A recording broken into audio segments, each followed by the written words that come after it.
Welcome to Module 6. This week we're diving into chapters 10 and 11, which cover conflict resolution and stress management, as well as trauma, loss, grief, and PTSD. And I realize that is a lot to explore in a single module, single lecture. But don't worry, we're going to navigate it together. And to help break down these extensive topics, I've included some videos in the module below. And these resources just aim to clarify the material and provide practical examples. Our textbook dives deeply into the variety of techniques and approaches for addressing the challenges that our clients could face. And as we move on this journey together, I encourage you to reflect on what you already know. Your foundational understanding of trauma and grief. These subjects are complex, and one course can't cover everything, nor can it replace real world experience. This module is meant to build on your existing knowledge and introduce new strategies for working with clients from a trauma informed perspective. So, starting with chapter 10, improving relationships with our environments. And I find this title particularly meaningful when considering conflict resolution and stress management. These are significant factors impacting many of our clients' lives. Often, individuals seek treatment because something just isn't working in their lives. The outward signs of these struggles frequently relate to the relationships with their environments, whether that's interactions with others, changes in the workplace, difficulties managing employment, or strained family connections. And think about how our clients navigate the world. Their ability to function effectively in various environments is a crucial aspect of our work, regardless of the specific field we specialize in. By understanding and addressing these environmental relationships, we can better support our clients in overcoming obstacles and achieving personal growth. Our textbook offers a wealth of strategies for conflict resolution, emphasizing that conflicts come in various forms and types. And understanding these differences is crucial in effectively addressing them. So there's constructive conflict, and that can actually serve as a catalyst for positive change. It increases the involvement of others and opens up avenues for meaningful dialogue. By focusing on solutions and allowing for the healthy release of emotions, this type of conflict builds cohesion among individuals and promotes both personal and collective growth.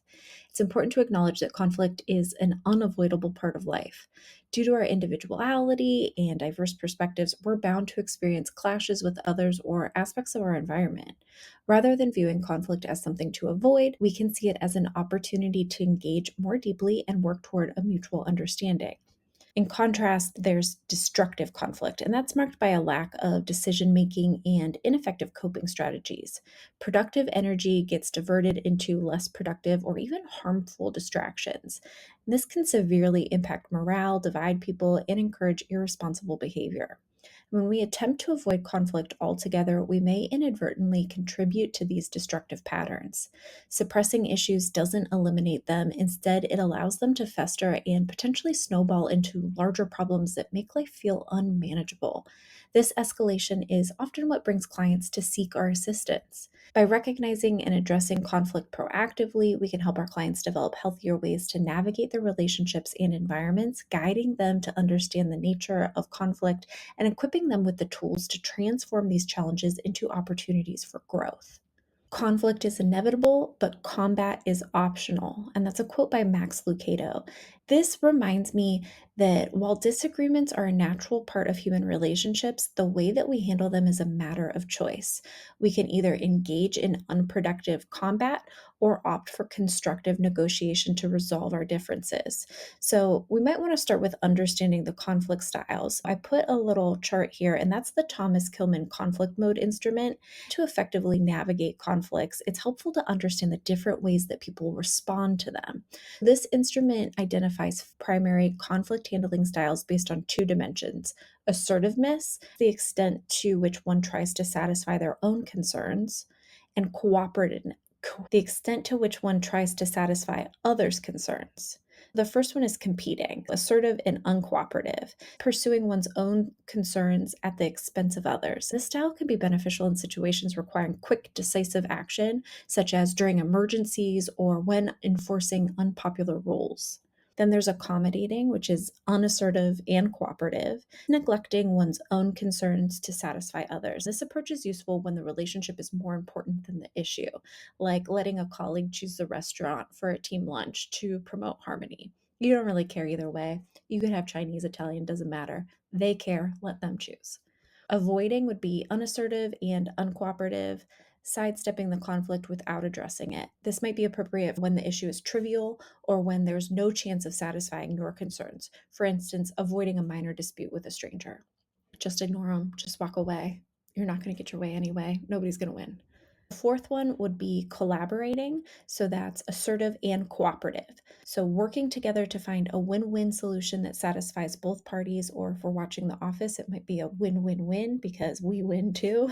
That would be ideal for complex issues where both sets of concerns are too important to be compromised, such as partners planning their future together.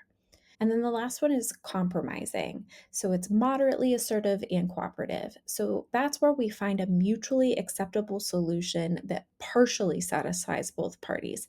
And this is effective when time is limited and a temporary solution is needed, for example, splitting responsibilities on a project deadline. So now that we know that, we want to look at applying the different styles in various relationships. So different relationships and situations may call for different conflict resolution styles. So understanding these styles enables us to select the most effective approach for each unique situation, improving our ability to manage conflicts constructively. And we might also want to provide some psychoeducation on these for our clients to explore what is their default style like, and maybe what does this specific situation that they're working through need. You could also sort of coach them or role play with them to help them get to that style if it's an unfamiliar style for them. And our text explores the pivotal role of negotiation in resolving conflicts. Communication breakdowns are often at the core of relational issues, whether between couples, family members, or within groups. And as professionals, we have the opportunity to facilitate more effective communication and guide the negotiation process. So, one of the first steps in successful negotiation is setting clear ground rules. When working with couples or other groups, it's important to help them identify what is essential, what is important for a productive dialogue. And this includes creating an environment where everyone feels heard and respected. By collaboratively establishing these guidelines, we lay the foundation for meaningful and solution focused conversations. And then next, it's crucial to clearly identify and define the problem at hand. This means understanding perspectives of all parties involved and pinpointing the underlying issues causing conflict. A well defined problem ensures that the negotiation remains focused and that all participants are on the same page. So often at my own workplace, we encounter a situation and each person involved in it, each staff member, can point fingers at a very different problem occurring. And so all of the solutions that we're thinking of solve our own problem. But not necessarily taking into consideration the other people's problems with what's going on. So the very, first step for us is usually figuring out what is that problem so that we can all be on the same page and find solutions. And sometimes there's more than one problem. So we might want to just tackle one at a time. So once that problem is defined, we encourage both sides to offer their own solutions. And this collaborative approach not only empowers the individuals, but also increases the likelihood of finding mutually acceptable resolution. It transforms the negotiation into joint effort rather than divisive confrontation. And as the facilitator, your role is to guide this process with neutrality and empathy. Empathy is an essential component of all working relationships, so we must model it and try to get our clients to practice it, even and especially when it's difficult to do so. You are there to help maintain open lines of communication, keep the discussion on track, and support the parties in navigating their emotions and reactions. And by doing so, you enable them to engage in constructive negotiation that can lead to lasting positive outcomes. When we engage in negotiations and conflict resolution, it's essential to consider multicultural perspectives. People come from a myriad of backgrounds, and these differences can significantly influence how conflicts arrive and are perceived. So think about what might be at the heart of a disagreement. Could it stem from an ethnic or racial profiling? Are cultural misunderstandings playing a role? It's crucial to understand all parties involved recognize the importance of coexistence and mutual respect. By acknowledging the diverse origins and experiences of each individual, we can better address the underlying issues. We want to acknowledge diversity. So, variations in physical characteristics, religious beliefs, socioeconomic status, and cultural values can all contribute to conflicts. Understanding how these factors might be influencing the situation helps us assist both sides in becoming mindful of unintentional oppression or misunderstandings based on differences. What one person interprets as a conflict might actually be a cultural misinterpretation or just lack of awareness. It's possible that the conflict isn't rooted in intentional discord, but rather in cultural misunderstandings. So, encouraging both parties to explore and understand multicultural considerations can lead to more effective communication and resolution. By fostering an environment of empathy and open mindedness, we can help prevent misinterpretations and promote harmony. Our text introduced a comprehensive 5 step process to conflict resolution. This method offers a structured approach to navigating disagreements and finding mutually acceptable solutions. So, step 1 is describe the situation from different perspectives. And that first step involves objectively describing the situation from all involved perspectives while intentionally removing blame and emotional biases. And this means encouraging each party to see the conflict through the other's eyes, fostering empathy and understanding. And by stripping away any accusatory language and focusing on the facts, we set the stage for a more productive dialogue. Next, it's crucial to express feelings without escalating the conflict or bringing up past grievances. Staying present focused allows individuals to address their emotions related to the current issue without reopening old wounds. This helps prevent the conversation from becoming heated and helps keep the discussion centered on resolving the matter at hand. So both parties should work together to formulate and describe what is an acceptable outcome and what that would look like. This collaborative effort involves sharing each person's needs and expectations to find common ground. By understanding the other side's perspective more fully, each person can contribute to crafting a solution that is satisfactory for everyone involved. And then, with a clear shared vision of the desired outcome, it's time to develop a plan to enact necessary changes. And this might involve setting an agenda or establishing specific goals, essentially goal setting together. By outlining actionable steps, both sides commit to working collaboratively toward the resolution. And then finally, it's essential to put the plan into action and actually follow through on the commitments that were made. This step reinforces accountability and demonstrates a genuine willingness to resolve the conflict. Regular check ins can be helpful to ensure that progress is being made, and adjust the plan if needed. Maybe start back at step 1 if you have to. And time after time, I feel like we get through steps 1 through 4, and that follow through often just gets lost. So, this might be the most important part of making sure that it's actually happening. And the 5 step process is versatile. It can be effective whether you're working with both parties involved in the conflict or maybe even just one individual. If you're working with a single client, guiding them through these steps can be incredibly productive. Encouraging them to explore what the other side might be experiencing prepares them for a constructive dialogue or potential resolution. Confrontation, much like conflict, is an inevitable part of human interaction. Our text provides valuable guidelines on how to navigate confrontations effectively. Often, the term confrontation carries a negative connotation, evoking images of aggression or hostility. However, confrontation doesn't have to be adversarial. In essence, it's about being direct, expressing our needs, and articulating where we stand, all while remaining respectful. It's important to shift our perspective on what it means to be confrontational. Rather than viewing it as an aggressive act, we can see it as an opportunity to address issues openly and honestly. By approaching confrontation with flexibility and reasonableness, we can increase the likelihood of a positive outcome. So, when we consider confronting somebody, it's crucial to honor our emotional experiences while also assessing the appropriateness of timing. Sometimes the emotions that we're feeling may not be conducive to a productive conversation at the moment. Recognizing that confrontation and emotional expression are 2 different experiences allows us to prepare ourselves mentally before engaging. And I really like to think about this acronym THINK, THINK, when we're thinking about, should I say something to somebody else? And so going down the acronym, is it thoughtful? Is it helpful? Is it important? Is it necessary? And is it kind? And you might find that it's not all 5 things, but when it's 0 of the 5, well, we probably shouldn't say it. Should be thinking about maybe how to rephrase it or how to create the timing a little bit better. So, your book outlines some strategies for successful confrontation. The first one's to remain calm and focused. Before entering a potentially confrontational situation, ensure that you're in a calm state of mind. This helps you stay focused on the issue rather than getting sidetracked by heightened emotions. We want to use I statements. Communicate your feelings and your needs using I messages instead of blaming you statements. So, for example, say, I feel concerned when, rather than you always do this thing and it really makes me angry. This reduces defensiveness and fosters open dialogue. And these are tools that you can teach your client to do, but it also really helps if you are modeling them too. So you want to focus on using I messages instead of you statements also. Seek openness and cooperation. So instead of assuming or insisting, use openness from the other person, invite it gently. Ask for their cooperation in resolving the issue, which can make them more receptive.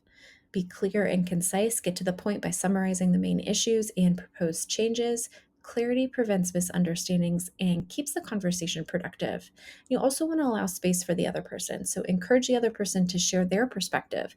Active listening is crucial. It helps respect and can provide valuable insights into their thoughts and feelings. Maybe the problem is two very different things. Maybe your client identifies the problem as one thing, whoever they're in conflict with or they're confronting identifies the problem as something else. So as long as they're open to listening to the other person and what they view the problem as, things are going to work out okay. But again, you can provide some psychoeducation on what active listening is, maybe even reflective listening. You can practice that in session with a client to make sure that they have a good handle on it.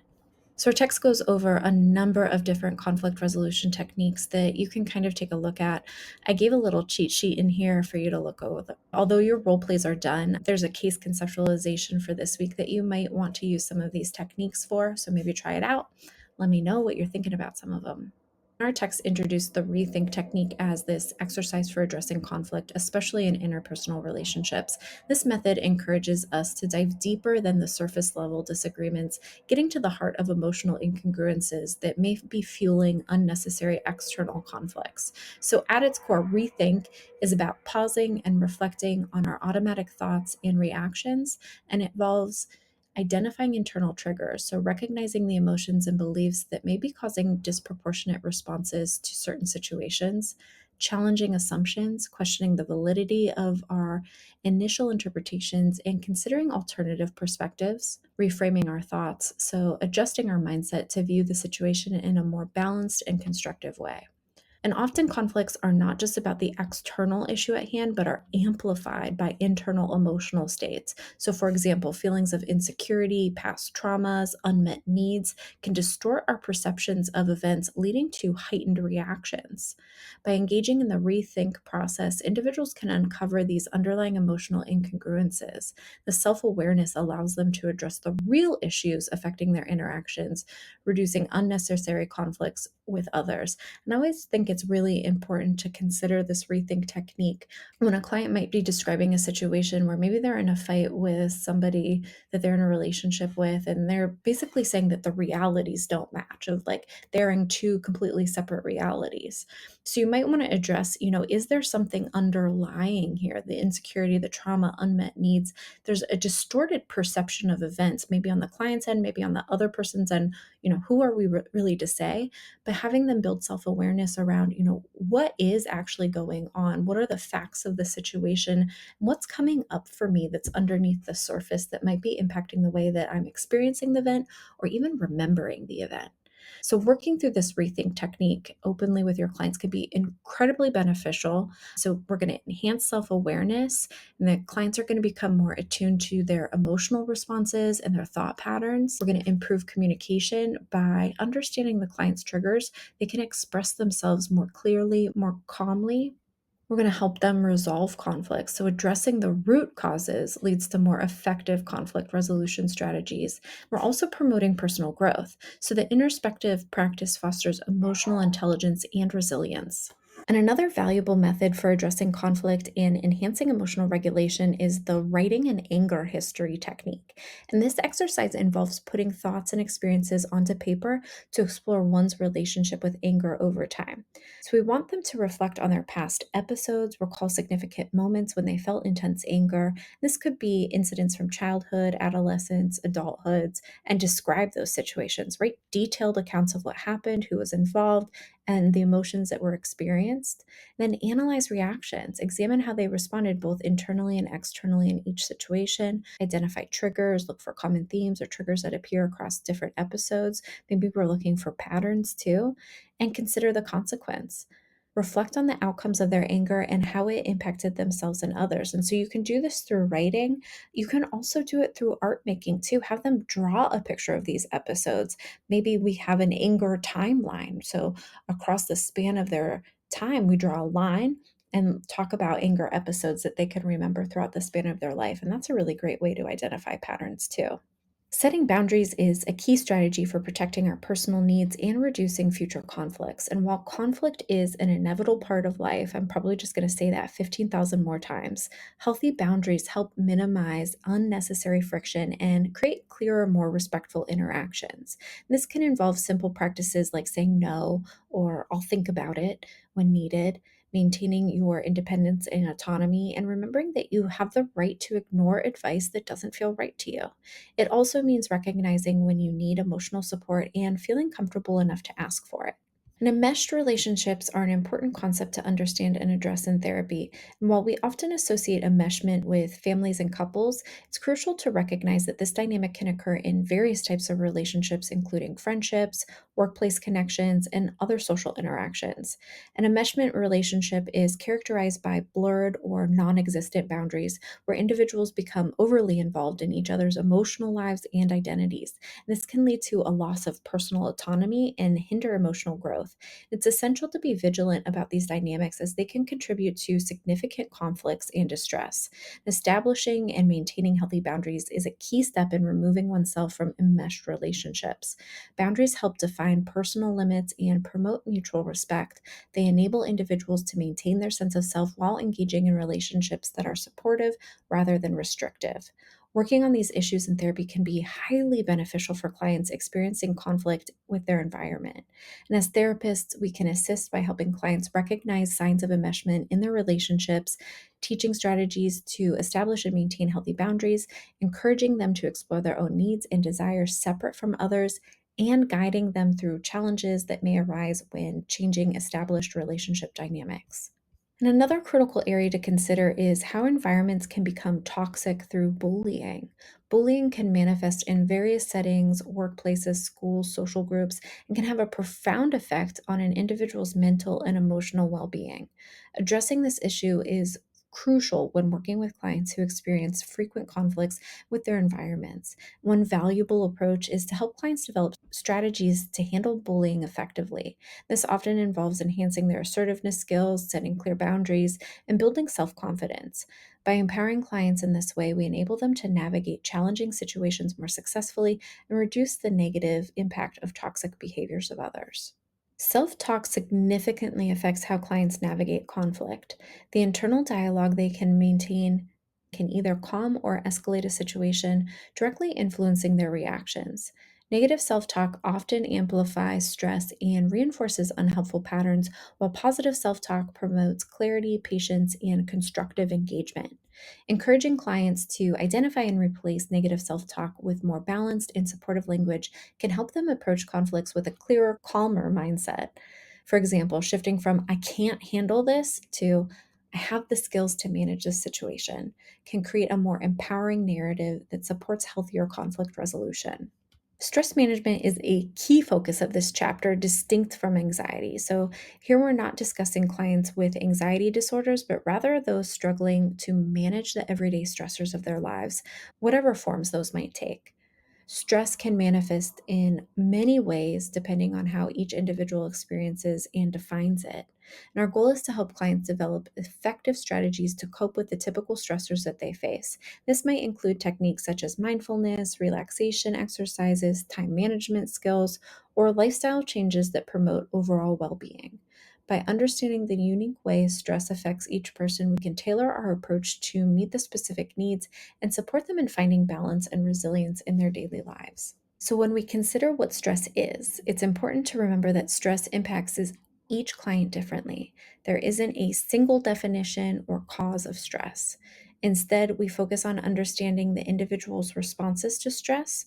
What does it look like for each individual person? How do they experience it in their body, their emotions, their behaviors? While there may be common signs or patterns such as irritability, fatigue, changes in sleep, recognizing these responses can help clients identify when they're feeling stressed. And stress is often a reason that clients seek counseling. The consequences of unmanaged stress can escalate, leading to difficulties such as physical illness or emotional challenges. And stress may even contribute to the development of anxiety, just as anxiety can exacerbate our stress. Our role is to help clients understand their unique stress responses and work with them to develop strategies for managing these experiences more effectively. It's essential for us as clinicians to manage our responses to the stresses that our clients bring into session. Just as we help our clients cope, we must also be mindful of how we handle our own stress. Working with clients, especially those facing significant challenges, can be emotionally taxing and potentially triggering.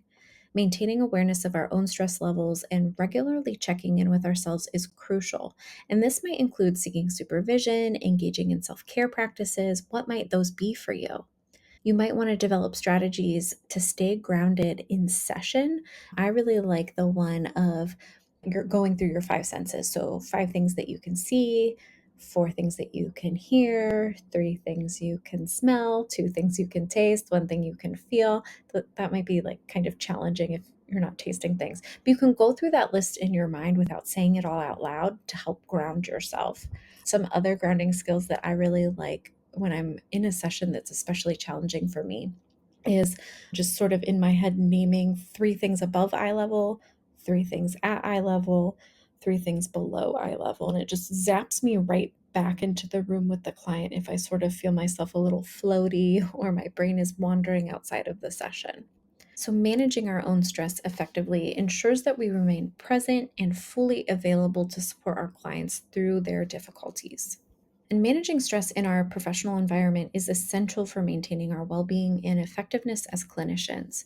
Beyond seeking supervision, it's important to build a network with other professionals. You're not alone on an island. You want to create a sense of community and reduce feelings of isolation. Recognizing your own strengths and celebrating successes can also provide much needed balance and perspective. And many of the strategies that we recommend to our clients are equally important for us to do, such as setting healthy boundaries, maintaining realistic expectations of ourselves and others, and examining our own self talk. Engaging in self care is not just a suggestion, but a necessity to ensure that we can continue to support our clients effectively. And awareness plays a crucial role in managing workplace stress. By being mindful of our triggers and how we respond to challenging situations, helps us take proactive steps in self care. And this includes recognizing new triggers or changes in our interactions with clients and understanding what might be driving those changes. Reflecting on these experiences allows us to adopt and continue to provide the highest level of care. Ultimately, managing our own as a professional is our responsibility, ensuring that we can show up as our best selves for those that we serve. When we neglect our self care, we expose ourselves to various risks, including compassion fatigue, burnout, and secondary or vicarious trauma. And these factors can significantly impact how we engage with our clients, making it vital for us to prioritize our well being. And it's part of our ethical responsibility to regularly check in with ourselves and manage these risks effectively. And this is why it's often recommended that clinicians engage in their own counseling while practicing professionally as a way to support their mental health and resilience. I like to consider compassion fatigue as the emotional exhaustion that comes from caring deeply for others. Particularly when we absorb their suffering and distress, it can feel like a gradual draining of our ability to be empathetic and present, which can affect both our personal and professional lives. And burnout is slightly different. I see it as a state of physical, emotional, and mental exhaustion caused by prolonged exposure to demanding situations, often characterized by a sense of hopelessness, detachment, or decreased accomplishment. And while compassion fatigue is more about the emotional toll of helping, burnout often includes a broader range of work related stressors. And then there's secondary trauma or vicarious trauma, and that refers to the impact of hearing about or witnessing others' traumatic experiences. It's like experiencing trauma secondhand. Our emotional and psychological states can be deeply affected by the stories that we hear from our clients, leading to symptoms that mirror those of direct trauma exposure. And these terms, compassion fatigue, burnout, and secondary or vicarious trauma are often used interchangeably, but it's crucial for us to understand the differences between them. Knowing how to differentiate these experiences is important because each requires different strategies for managing and alleviating their impact. The tools and techniques needed to address compassion fatigue might not be the same as those for burnout or secondary trauma. So, understanding the nuances ensures that we choose the most effective approach to maintain our well being and continue to work with our clients. There are several stress management techniques that we can use for both ourselves and with our clients. Practices like meditation and yoga, for instance, incorporate mindfulness, which can be particularly effective in reducing stress by fostering a present, focused awareness. Sensory awareness exercises and guided imagery can help clients connect with their senses and develop a greater sense of self awareness. Techniques like progressive muscle relaxation and other grounding exercises can help calm the body and mind, promoting relaxation and reducing tension. Biofeedback is another valuable tool as it helps individuals become more aware of their physiological responses to stress and learn to control them. And one of the easiest ways that I found that works right now is everybody seems to have a smartwatch. I have a Fitbit. I see everybody with Apple Watches running around. I know Garmin has one too. There's tons of brands out there, but one of the commonalities that all of them is it tracks heart rate for whoever's wearing it. So you could even do like a pre-test, post-test type of situation with your client. Have them put on their smartwatch, look at their heart rate, get a baseline number, go through a progressive muscle relaxation, and then look at the heart rate again. Did it go down? Did this thing work? How much did it work? You can create experiments. How much of this thing do I have to do to decrease my heart rate by X amount? You might find that this can be a really valuable tool. It doesn't have to be really expensive where we're going in MRI machines all the time. It can just be having the client use their watch. So these methods can be beneficial for clients, and it's equally important for us as clinicians to remember to incorporate them into our own self-care routines. Maintaining our own well-being through these techniques allows us to be more effective in our work and model healthy stress management practices for those that we support. And this naturally leads us into discussing trauma, loss, grief, and post traumatic stress. Working with clients in these areas requires us to be mindful of how we care for ourselves, and these experiences can be emotionally taxing. It's crucial to remember that a significant portion of our work will involve clients dealing with these difficult issues. Trauma and traumatic experiences often accompany other mental health challenges, bringing clients into our offices seeking support. Recognizing the weight of this work, we must remain vigilant about our own self care to provide the best possible care to our clients. So, when considering the tasks involved in mourning and grief counseling, it's important to recognize the approach depends heavily on where our clients are in their grief journey when they come to work with us. One of the primary tasks may be facilitating acceptance of both reality of the loss and the accompanying pain. Grief is not a linear process and it does not have a clear end point. Rather, it's something that can remain with us, sometimes diminishing over time, but still capable of resurfacing in moments when memories are triggered or new losses occur. And a helpful way to conceptualize this is through the grief in a box metaphor. Imagine a box with a ball inside, and there's a pain button on one of the walls. And at first, the ball is large and frequently hits the pain button, causing intense emotions and feelings of grief. And over time, the ball may shrink, hitting the button less often. However, when it does hit, the pain can still feel just as strong as when the loss first occurred. And this metaphor illustrates that grief can be a constant presence that ebbs and flows rather than something that ever fully goes away. Part of our role as counselors is to help clients express their emotions, whether sorrow, anger, guilt, or confusion, and create a safe space for them to share their experiences. We support clients in understanding their reactions, normalizing these feelings, and allowing themselves grace when grief interferes with daily routines. Additionally, it's important to help clients redirect their sense of responsibility or guilt that they might feel by exploring how this emotional energy could be more constructively channeled towards healing activities or finding new meaning. We guide clients in navigating the complex terrain of grief. These tasks of mourning are not about moving, but rather about moving forward with the memory of the loss integrated into their ongoing lives. Traumatic events are distinct from grief. though they may be intertwined, occurring simultaneously or as a response to the same situation. And when considering trauma, it's essential to understand how PTSD and other stress and anxiety disorders can develop in its aftermath. Post traumatic stress can significantly impact a client's goals and treatment, often interfering with their desire to return to a quote unquote normal life. Many clients seek treatment with the hope of regaining full functioning and resuming their daily activities as soon as possible. However, it's important to remember that trauma is not something that just goes away. The effects of trauma can persist, impacting a client's emotional, mental, and even physical well being long after the initial event.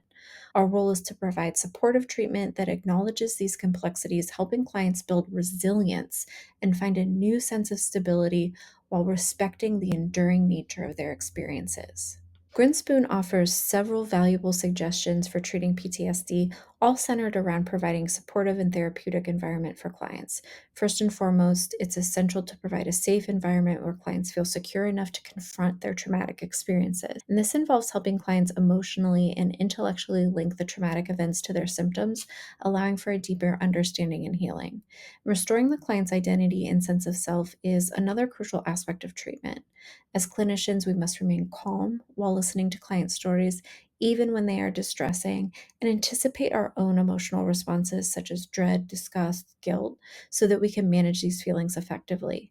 And it's vital to avoid overcommitment and detachment and resist identifying with the individual or the client or seeing ourselves as rescuers. Instead, we should guide clients with empathy and encourage them to understand that change may take time. And Grinspoon suggests introducing the subject of trauma gently, asking about terrifying experiences and specific symptoms while moderating extremes of reliving or denial. Offering sympathy, encouragement, and reassurance is key, as is limiting external demands on the client to allow them to focus on their internal work. During periods of numbing or withdrawal, it may be helpful to pay more attention to the traumatic event itself and use various methods to help clients access their memories through dream association, fantasy photographs, old medical records. For children, incorporating play therapy dolls, coloring books, and drawings can be effective, and that can also work for adults too. Specialized techniques such as systematic desensitization and implosion therapy can help clients reduce their conditioned fear responses and achieve catharsis. Additionally, facilitating group therapy can provide a supportive peer network, helping clients feel less isolated in their experiences.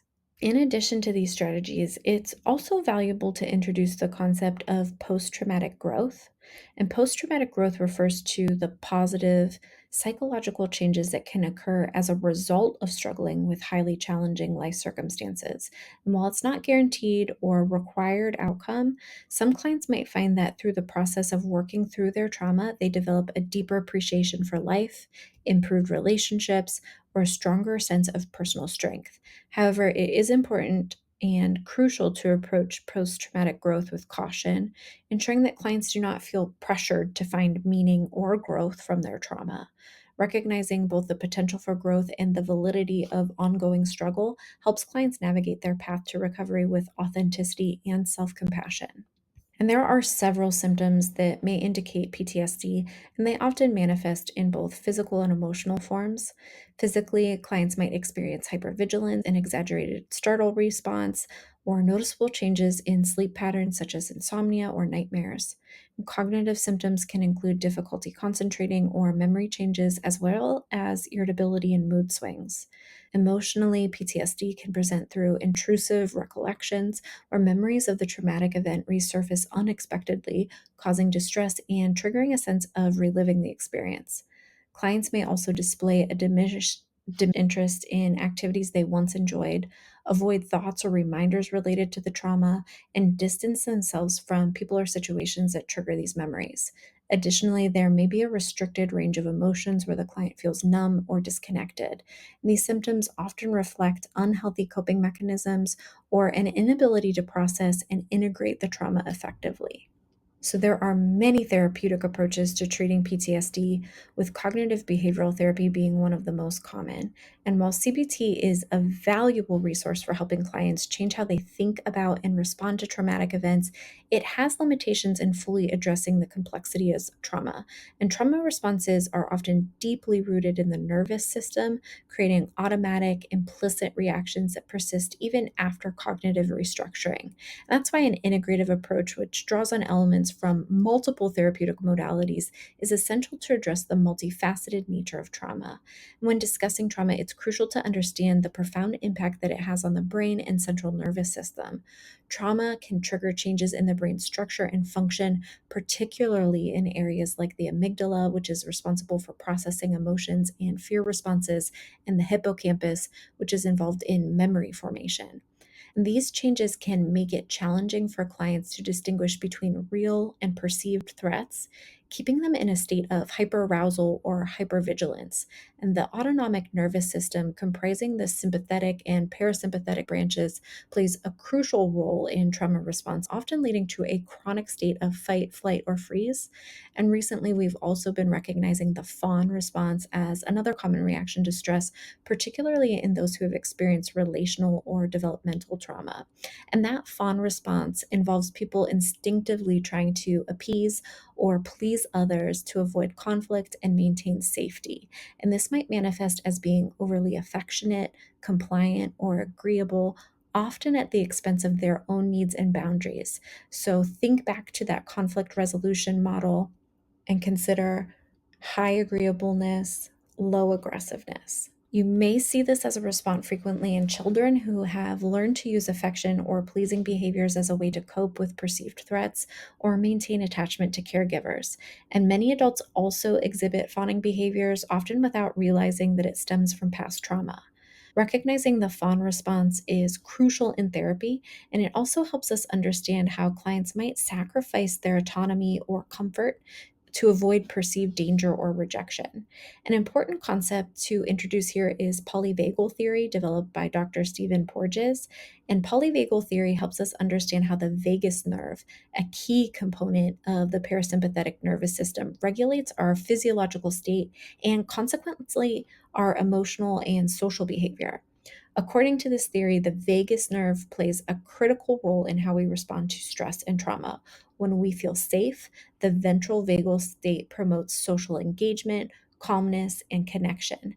However, in response to trauma, our bodies may shift to the sympathetic state, fight or flight, or that dorsal vagal state, shut down or mobilization.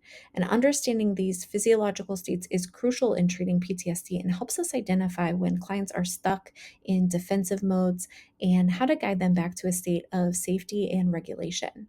And integrating approaches that addresses the body and the nervous system, such as somatic therapies, mindfulness, breath work, can be incredibly beneficial. Exposure therapy, for example, can help clients gradually confront trauma-related stimuli while also employing grounding and body awareness techniques to regulate their physiological responses. And this is where the principles of polyvagal theory become invaluable, as they help clinicians develop strategies that foster a sense of safety, encourage co regulation, and support clients in navigating between different physiological states. And so, to work effectively with trauma, it's important to explore a range of therapeutic approaches and deepen our understanding of the neurological, chemical, and physical changes that occur when a client experiences trauma. An integrative approach that considers these elements, as well as a mind body connection, can lead to more comprehensive and lasting healing for clients dealing with PTSD. When discussing recovery from trauma, it's helpful to understand the different phases that individuals may experience, which can provide a framework for both clients and clinicians. And recovery is not a linear process. Peter and Straub defined the recovery process as involving four phases: their emergency, emotional numbing or denial, intrusive or repetitive, and reflective or transition. And the first phase is often the emergency phase, characterized by an immediate reaction to the traumatic event. This phase can vary greatly in duration and intensity, but typically involves a heightened state of distress, confusion, and emotional overwhelm as the individual tries to make sense of what happened. Following this, individuals may enter a denial phase, which can appear quite normal on the surface.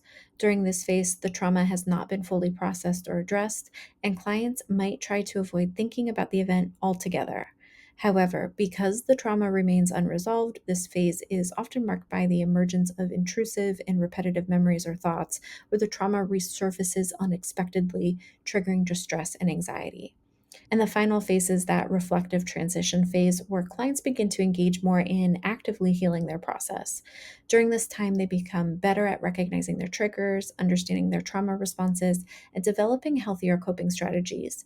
This phase involves a deeper self reflection, self care, and gradual integration of traumatic experience into their overall life narrative, allowing for greater resilience and growth. Critical incident stress management is a technique designed for small group crisis intervention. It's not therapy, but rather a structured debriefing procedure. And this approach involves creating a structured environment where group members can openly share their experiences and feelings related to a critical incident. And it begins with setting clear expectations and establishing confidentiality within the group, creating a safe space for participants to express themselves. And this process starts by providing general information about the incident and then inviting group members to explore their experiences before, during, and after the event. This exploration includes sharing thoughts, reactions, feelings, guilt, or regret. And the strength of this group dynamic is that it normalizes these experiences, helping clients feel less isolated and alleviating some of the emotional burden by showing that such reactions are a common part of the process. Frequent check ins on symptoms allow both clients and facilitators to track progress and identify areas needing further support. And the group setting also provides an opportunity for sharing coping mechanisms and resources, offering particular strategies to manage stress. And the final stage, often referred to as reentry or termination phase, helps participants transition out of the group setting, integrating what they've learned into their everyday lives. And if you really like the way this sounds, I think you should probably read the book Crucial Conversations by Joseph Grenny. It has some really powerful tools in there to help resolve conflicts, but ideally tackle them before they start. And your text doesn't discuss this one, but alongside critical incident stress management, the SELF acronym from the Sanctuary model provides another valuable framework for addressing trauma and supporting recovery in group settings. You can also use it in individual settings too, but I really seem to like it in the group setting because it helps everybody see everybody else's perspective. So the SELF model stands for safety, emotions, loss, and future, and focuses on creating a safe environment where individuals can process their experiences and emotions, acknowledge losses, and begin to build a vision for their future. So, this approach is particularly beneficial in small group crisis interventions because it offers a structured way to guide discussions and provide support. Safety is prioritized first, ensuring that all participants feel secure enough to share their thoughts. Emotions are explored openly, allowing group members to express and validate their emotional responses to the critical incident. And the focus on loss helps clients recognize what they have lost, whether it be a sense of security, a sense of community, normalcy, or something more tangible, enabling them to process grief collectively. And then finally, future, that component encourages group members to think about moving forward, setting goals, rebuilding a sense of hope. Using the self model can deepen the group's ability to normalize experiences, provide mutual support, foster a sense of community, help group members understand that their reactions are part of a shared human experience while also giving them tools to envision a pathway to healing and growth.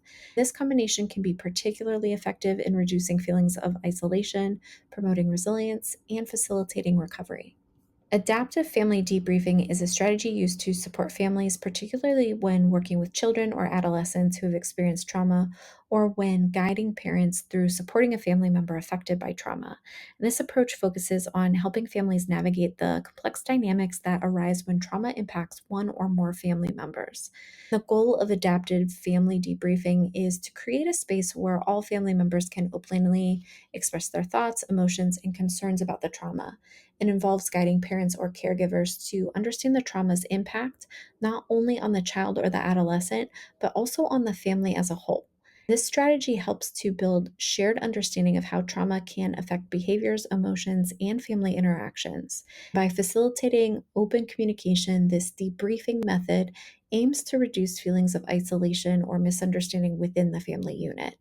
It encourages family members to support each other and to develop adaptive family debriefing can also help families establish a sense of safety, stability, and resilience, allowing them to move forward together even in the face of trauma.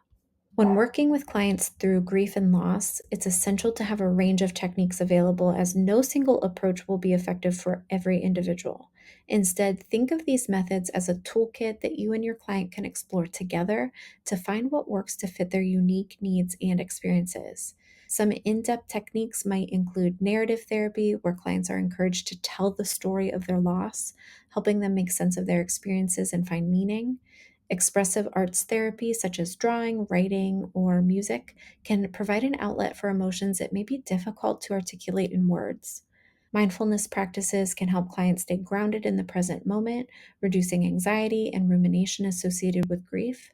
Cognitive restructuring allows clients to challenge and reframe negative thoughts about loss. It's important to work collaboratively with your clients to determine which techniques feel the most supportive and effective for them. Working with children and adolescents who are with adults. Following a loss or trauma, children may initially rely more heavily on the therapist, forming an attached relationship as they seek stability and reassurance in a confusing and emotional time. This increased dependence is a natural response as children often look to trusted adults for support and guidance in managing their feelings. Consistency in the therapeutic relationship is key. Through regular sessions, a steady supportive presence, the therapist can help the child gradually develop trust and a sense of safety. And over time, as the therapeutic work progresses, this dependence may evolve, allowing the child to build resilience and develop healthier coping strategies.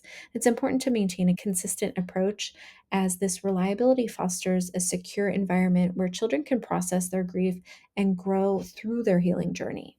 So, when working with children who are experiencing grief and trauma, there are several techniques that can be particularly effective. And our text discusses various approaches tailored to the developmental needs of younger clients. Techniques such as play therapy can help children express emotions that they may not have the words for, while art therapy allows them to express their feelings through creative activities like drawing and painting. Storytelling is another powerful tool that enables children to narrate their experiences, helping them to make sense of loss or trauma in a safe and controlled environment. Genograms can be also especially valuable as a resource when working with children or adults, particularly in exploring intergenerational trauma. So, by mapping out a child's family tree, genogram visually represents family relationships, patterns, and the transmission of trauma across generations. And this tool helps both with the therapist and the client to understand how past family experiences may influence current behaviors and emotional responses, shedding light on that trickle down effect of trauma. And using a genogram can help provide a concrete way to discuss abstract concepts like grief and trauma, making them more understandable and relatable to children. An important aspect of working with children in grief is recognizing that they may seek permission not only to grieve, but also to stop mourning. Children might appear to be more resilient or may move through the grieving process more quickly than other family members, but they often need reassurance that it's okay to do so. For many, this could be their first experience of loss, and they may feel uncertain about what's expected of them. Therapy can play a crucial role in helping children navigate these emotions. By providing a safe space to explore their feelings and offering gentle guidance, therapists can help children understand that it's a normal thing to have varying emotional responses to loss and that it's okay to move forward when they feel ready. Validating their feelings and supporting them through this process fosters a healthy, adaptive response to grief, encouraging them to develop their own path of healing. And when considering the impact of loss, crisis, or trauma on a family system, it can feel like an emotional shockwave that reverberates through the entire family. And this shockwave can disrupt the family's foundation, altering established norms, roles, relationships, and dynamics. Grief doesn't only occur in response to death, it can also arise from any significant change or loss, such as divorce, relocation, or the loss of a job or health. In these situations, family therapy may be highly beneficial, particularly when there has been a significant loss or trauma that affects multiple family members, Family therapy provides a space for all members to express their grief, process the collective impact of the event, and rebuild a sense of stability and cohesion. It helps families navigate shared emotional landscape, fostering understanding and support, and developing coping strategies that promote healing within the family unit. And working with families can be very different from working with individuals in therapy, especially when children are involved. If you find yourself doing a lot of work with families, it's a good idea to keep exploring the different theoretical models that are out there. So think about how they fit or don't fit into your practice, especially if you're using an integrative approach. Some models you might resonate really well with and might click with the way you work, others just might not. And it's all about figuring out what works best for the families you're supporting and being flexible in your approach. When it comes to wrapping up grief counseling, it's all about checking in with our clients and seeing where they're at. Have they reached the goals that they set at the start? Do they feel like they found a healing perspective that works for them? Are there any new skills that they've learned or sense of accomplishment about the work that they've done in therapy?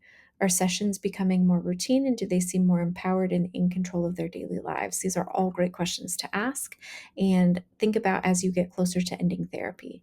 And even though our text talks about this in the context of families, these reflection points work really well with any client. It's a good idea to use these as conversation starters when we think about what's next. What goals are on the horizon, and how do we move towards eventually wrapping things up and looking towards a successful discharge? And I know this is a big module, lots to cover, two really heavy chapters, and hopefully the videos and the other resources make it feel a little bit more manageable. And as always, if you have questions, don't hesitate to reach out. I am here and happy to help. And this week, we're diving into some case conceptualization work. So it's your chance to play around with some of the techniques that we talked about today, especially if you didn't get to use them during your role plays. So check those out, experiment a little bit. Let me know if you need any help. So remember to keep working with your group for the final project. Next week is going to be our last week of lectures. And in that final week, you'll just need to turn in your presentations, watch your classmates' video, give some feedback. We won't have a lecture that week, so use the time to get everything done. And of course, if you have any questions or worries about the project, let me know sooner rather than later. I want everyone to feel on track and ready to go. And I'm looking forward to seeing your work. And I hope you have just a great week. So I'll see you next time.